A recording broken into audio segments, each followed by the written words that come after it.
Assalamualaikum warahmatullahi wabarakatuh. Kenalkan, nama saya Muhammad Ibnu Kanias. Saya dari Prodi Teknik Informatika kelas I dengan NIM 23051 204 293. Di sini saya akan menjelaskan tentang jenis-jenis memori komputer untuk memenuhi tugas perkuliahan mata kuliah sistem operasi.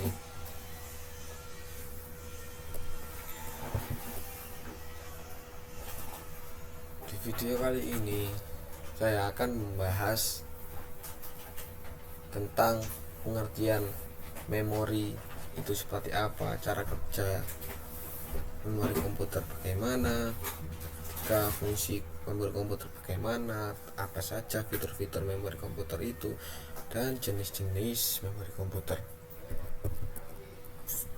Yang pertama, pengertian tentang memori komputer. Memori komputer adalah perangkat keras atau hardware yang digunakan untuk menyimpan data berupa informasi atau instruksi yang bersifat sementara maupun permanen. Memori merupakan kumpulan dari storage units yang menyimpan data binary dalam bentuk bit. Setiap blok memori terdiri dari sejumlah kecil komponen. Bagian-bagian kecil ini disebut dengan sel. Berada di dalam Central Process Unit atau CPU, memori ini menjadi komponen penting untuk mengoperasikan perangkat komputer. Setiap data dan program yang diproses oleh prosesor semuanya akan disimpan pada memori. Jadi semua proses dan semua data akan disimpan di memori. Data yang bersifat sementara akan hilang secara otomatis jika perangkat dimatikan. Sedangkan data yang bersifat permanen akan tetap ada sekalipun aliran listrik dimatikan.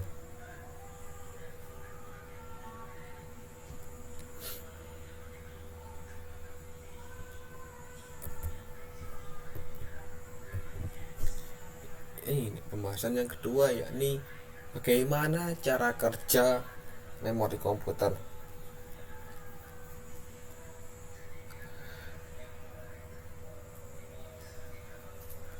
Setiap memori memiliki lokasi dan alamat berbeda, namun semua akan ditulis dalam bilangan heksadesimal basis 16. Lokasi memori selanjutnya akan dilacak oleh CPU hingga dilakukan proses pembacaan dan penulisan data. Selain itu, chip memori memuat kapasitor dan resistor yang telah diatur dalam bentuk baris dan kolom. Kapasitor berperan sebagai elemen penyimpanan, sedangkan transistor bertindak sebagai switch ketika perangkat komputer dihidupkan. Controller, memori, dan beban basic input output sistem BIOS dari read only memory atau RAM akan memeriksa semua alat memori. Hal tersebut dilakukan untuk memastikan bahwa tidak ada error di dalamnya. Jadi semua data atau proses akan tetap diproses, nantinya akan dipastikan bahwa data atau proses tersebut tidak error di dalamnya. Pada prosesnya, BIOS akan menyediakan informasi dasar terkait susunan perangkat, penyimpanan, dan lain sebagainya. Setelah itu, random access memory akan memuat operasi sistem dari hard disk sehingga CPU dapat mengakses sistem operasi secara langsung. Semua program yang dijalankan perangkat komputer dimuat ke dalam RAM. Keberadaan memori komputer membuat proses transfer data bisa dilakukan lebih cepat. Pada dasarnya, cara kerja komputer memori melibatkan proses yang saling berkaitan antara RAM dan ROM. Keduanya akan melibatkan CPU sebagai mediator sehingga perangkat mampu menjalankan program sebagaimana mestinya. Selain itu, banyak orang menambahkan eksternal RAM guna menunggak kerja. Jadi kebanyakan orang itu menambahkan RAM. Kenapa? Untuk meningkatkan kinerja komputer akan lebih cepat.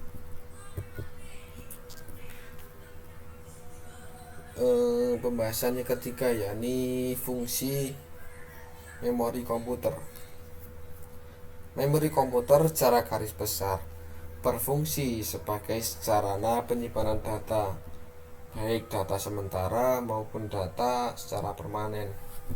Adapun fungsi lain dari memori yakni pertama, menyimpan data dari perangkat input hingga dikirimkan ke arithmetic and logic unit atau ALU. Kedua, menyimpan instruksi dari sebagian besar perangkat input. Ketiga, sebagai media penyimpanan berkas penting yang berhubungan dengan operasi sistem. Yang keempat, menyimpan data semua aplikasi dan chat. Yang kelima, dapat digunakan untuk membackup data. Yang terakhir, menyimpan data multimedia. Bahasanya yakni tentang fitur-fitur memori komputer. Yang pertama yakni lokasi memori. Fitur ini menandakan lokasi penempatan memori, apakah berada dalam internal atau di luar eksternal.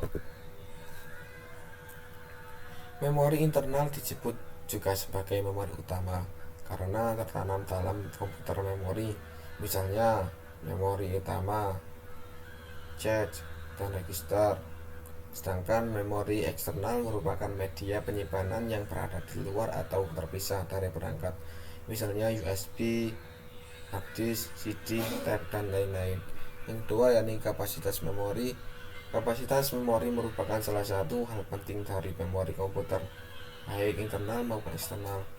Kapasitas memori eksternal biasanya diukur dalam bentuk byte, sedangkan internal berbentuk byte atau word. Semakin besar kapasitas memori, semakin bagus pula kinerja perangkat komputer. Yang ketiga yakni unit transfer. Fitur ini mengukur kecepatan proses penulisan dan pembacaan data. Pada internal memori, kecepatan transfer data umumnya memiliki tingkat yang sama dengan ukuran word.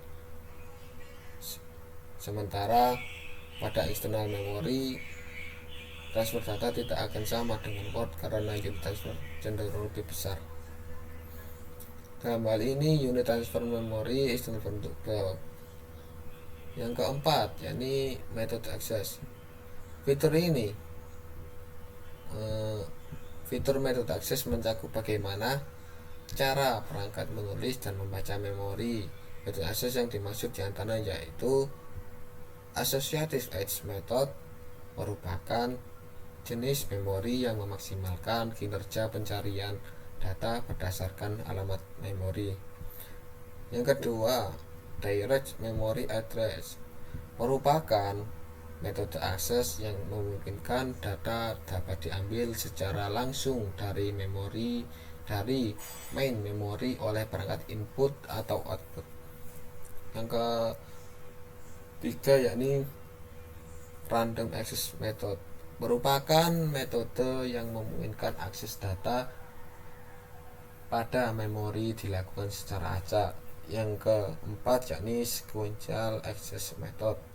Metode ini kebalikan dari random access method. Informasi yang dibaca merupakan data yang sebelumnya telah disimpan secara berurutan pada memori.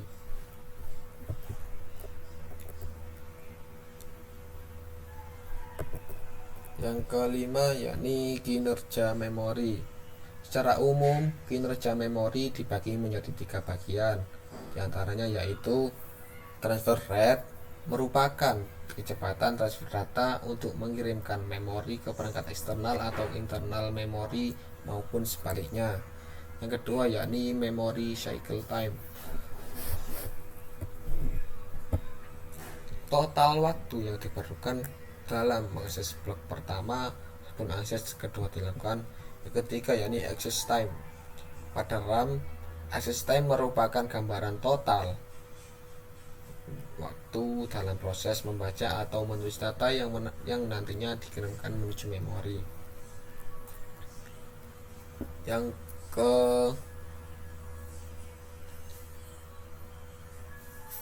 7 yakni sifat memori. Fitur ini mewakili perilaku fisik memori, sebut saja dengan volatile dan non-volatile memori. Memori volatile memerlukan daya untuk menyimpan data, contohnya adalah RAM. Sedangkan memori non-volatile menyimpan data secara permanen tanpa memerlukan daya listrik adalah contohnya ROM.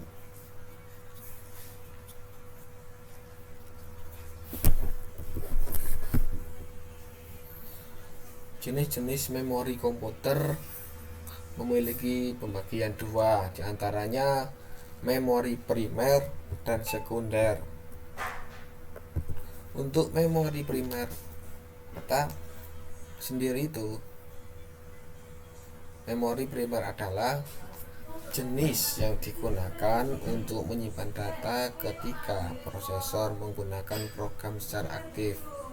Dengan kata lain, jenis satu ini merupakan memori utama sistem operasi yang berinteraksi secara langsung dalam CPU, cache, dan aksesori. Apa saja memori komputer yang berbentuk primer? Yang pertama yakni random access memory atau RAM. RAM merupakan salah satu memori primer atau memori utama yang dapat diakses langsung oleh CPU secara cepat. RAM sendiri tergolong sebagai memori volatile sehingga data yang ada di dalamnya bisa hilang jika aliran listrik dimatikan. Oleh sebab itu, perangkat ini sering disebut sebagai media penyimpanan data sementara. Yang kedua yakni read only memory atau ROM.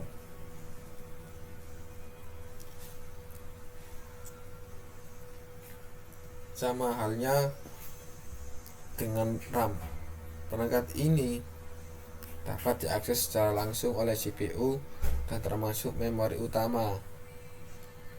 Namun, ROM memiliki sifat non-volatile sehingga data akan tetap tersimpan meski tidak hanya daya sekalipun.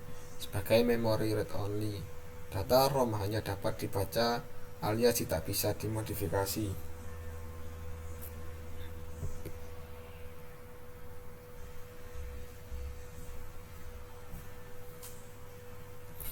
Pembahasan yang selanjutnya yakni jenis memori komputer yang sekunder. Apa sih tentang memori sekunder itu? Memori sekunder merupakan media ruang penyimpanan permanen yang digunakan data menyimpan data.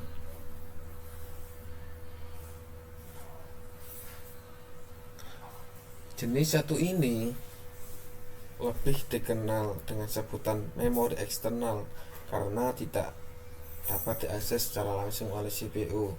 Meski harganya relatif lebih murah dan mampu menyimpan data dalam waktu panjang, namun memori ini umumnya lebih lambat dari memori primer.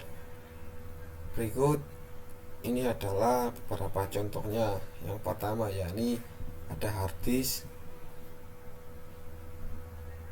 compact disk atau CD, cache, register, dan USB. Untuk pembahasan yang pertama yakni hard disk. Hard disk merupakan memori non-volatile yang mampu menyimpan data secara permanen meski tidak ada aliran listrik. Memori ini biasanya ditempatkan di motherboard yang mengambil dan menyimpan data dengan satu atau lebih jaringan serta dilindungi oleh casing tertutup udara dengan kapasitas bervariasi. Hard disk dimanfaatkan untuk menyimpan data, dokumen, video, musik, sistem operasi, dan jenis data lainnya. Yang kedua yakni compact disk atau yang dikenal dengan CD. Compact disk atau lebih dikenal dengan data CD, merupakan perangkat yang digunakan untuk menyimpan data dan membackup data. Sama halnya penyimpanan lain, CD mampu menyimpan data seperti video, audio, dokumen, operasi sistem, dan lain sebagainya. Pada prosesnya, data CD dapat ditulis dan dibaca menggunakan sinar laser. Yang ketiga yakni cache. Memori cache memiliki ukuran kecil serta dapat ditemukan di antaranya memori utama dan CPU. Sebagai memori sementara, kinerja memori cache sangat tinggi, bahkan lebih cepat dari memori utama. Data yang disimpan pada cache adalah seluruh instruksi data yang sering digunakan CPU perangkat komputer karena lokasinya berada dengan chip CPU. Cache memori juga sering disebut dengan nama memori CPU. Yang keempat yakni register. Register merupakan memori tercepat dan terkecil pada perangkat komputer. Memori register merupakan media penyimpanan sementara untuk mentransfer dan menyimpan instruksi data tertentu pada komputer. Umumnya, memori ini memiliki ukuran relatif kecil, yakni 16, 32, atau 64 byte. Dan yang terakhir yakni USB. Saya lupa menambahkannya. Ini saya akan menjelaskan sedikit tentang USB. USB merupakan sebuah perangkat portabel yang berfungsi untuk menyimpan data permanen berbeda dengan hard disk. USB menggunakan chip dengan sirkuit terpadu agar dapat menyimpan data. Selain itu, memori ini bisa dengan perangkat komputer melalui port USB.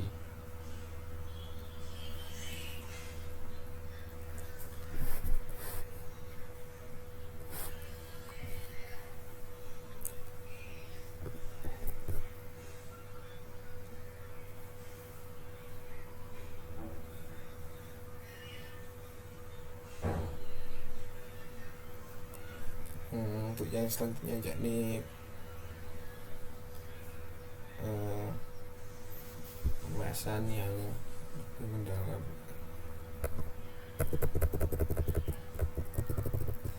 Dari sebagai saya yang jelaskan kesimpulan yakni